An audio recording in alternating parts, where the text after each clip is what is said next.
ലഹരി വിരുദ്ധ ക്യാമ്പയിൻ ശക്തിപ്പെടുത്താൻ സംസ്ഥാന സർക്കാർ തീരുമാനിച്ചു. മുഖ്യമന്ത്രിയുടെ അധ്യക്ഷതയിൽ ഇന്ന് സർവകക്ഷി യോഗം തിരുവനന്തപുരത്ത് ചേരുകയാണ്. ഇന്ന് രാവിലെ 12 മണിക്ക് മതമേലധ്യക്ഷന്മാരുമായി ഓൺലൈനായി മുഖ്യമന്ത്രി കൂടിക്കാഴ്ച നടത്തുമെന്ന് അറിയുന്നു. ലഹരി വ്യാപനം തടയാനുള്ള നിർദ്ദേശങ്ങൾ ചർച്ചയാകും. വളരെ ഗൗരവതരമായ ഒരു വിഷയത്തിൽ ആഴത്തിൽ സംസ്ഥാന മന്ത്രിസഭ ഇടപെടുന്നു എന്നുള്ളതിന്റെ സൂചന. ഷബീദ് റാവുത്തർ ചേരുന്നു. Shabeed, good morning. മുക്കത്തേക്ക് സ്വാഗതം.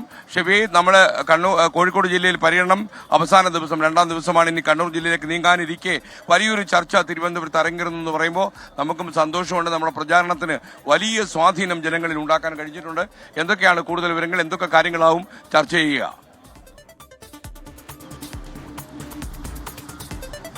Very good morning. S K സൂചിപ്പിച്ചതുപോലെ തന്നെ 24-ന്റെ ലഹരി വിരുദ്ധ യാത്ര അതിന്റെ തുടക്കത്തിൽ മുഖ്യമന്ത്രി നൽകിയ ഉറപ്പുകളിൽ ഏറ്റവും പ്രധാനപ്പെട്ട 2 ഉറപ്പുകളിൽ ഒന്നായിരുന്നു.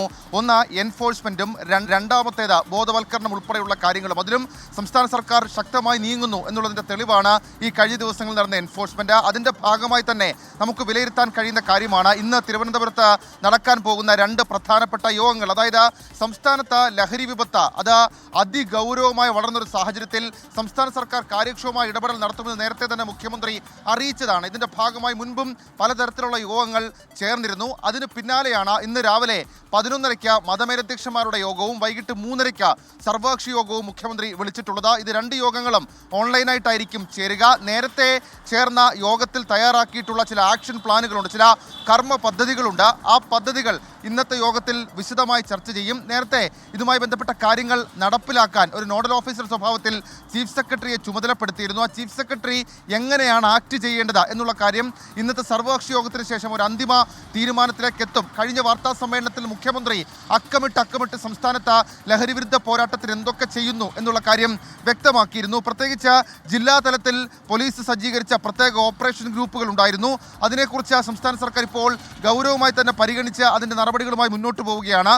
വിദ്യാർത്ഥികളിലെ മയക്കുമരുന്ന് ഉപയോഗവും വ്യാപനവും തടയുന്നതിനായി 4469 സ്കൂൾ പ്രൊട്ടക്ഷൻ ഗ്രൂപ്പുകൾ സ്കൂൾ തലത്തിലും 1776 ആന്റി നർക്കോട്ടിക് ക്ലബ്ബുകൾ കോളേജ് തലത്തിലും ഇതിനോടകം തന്നെ രൂപീകരിച്ചിട്ടുണ്ട്. ഇത് കൂടാതെ സ്കൂൾ കോളേജ് തലങ്ങളിൽ മറ്റെന്തെല്ലാം കാര്യങ്ങൾ നടത്തണം എന്നുള്ളത് ഇന്നത്തെ യോഗങ്ങളിൽ ചർച്ചയാകും.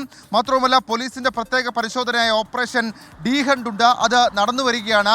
അതിൽ രഹസ്യവിവരം നൽകുന്നവർക്ക് പ്രത്യേക ആപ്പൊക്കെ തയ്യാറാക്കിയിരുന്നു. അതിലും തന്നെ പൊതുജനങ്ങളെ എങ്ങനെ കൂടുതൽ പങ്കാളികളാക്കാം എന്നുള്ള കാര്യം സജീവമായി ഇന്നത്തെ ചർച്ചയിലുണ്ടാകും. മാത്രവുമല്ല, ഈ സ്ഥിരമായി മയക്കുമരുന്ന് കേസുകളിൽ പെടുന്നവരുടെ പട്ടിക തയ്യാറാക്കാൻ നേരത്തെ മുഖ്യമന്ത്രി നിർദ്ദേശം നൽകിയിരുന്നു. അവരെ നിരീക്ഷിക്കാൻ കൂടുതൽ സംവിധാനങ്ങൾ അതടക്കമുള്ള സംസ്ഥാനത്ത് വരും ദിവസങ്ങളിൽ നടക്കാൻ പോകുന്ന ലഹരി വിരുദ്ധ ക്യാമ്പയിൻ്റെ ഒരു പിക്ചർ അതല്ലെങ്കിൽ അതിൻ്റെ ഒരു കോർ ടീം ഉൾപ്പെടെയുള്ള കാര്യങ്ങൾ ഇന്ന് തീരുമാനമെടുക്കും. മാത്രമല്ല, സർക്കാർ വരും ദിവസങ്ങളിൽ നടത്താൻ പോകുന്ന ബോധവൽക്കരണ പരിപാടികളെക്കുറിച്ചും ഇന്ന് കൃത്യമായി തന്നെ ഒരു പ്ലാൻ ഉണ്ടാക്കും. S K.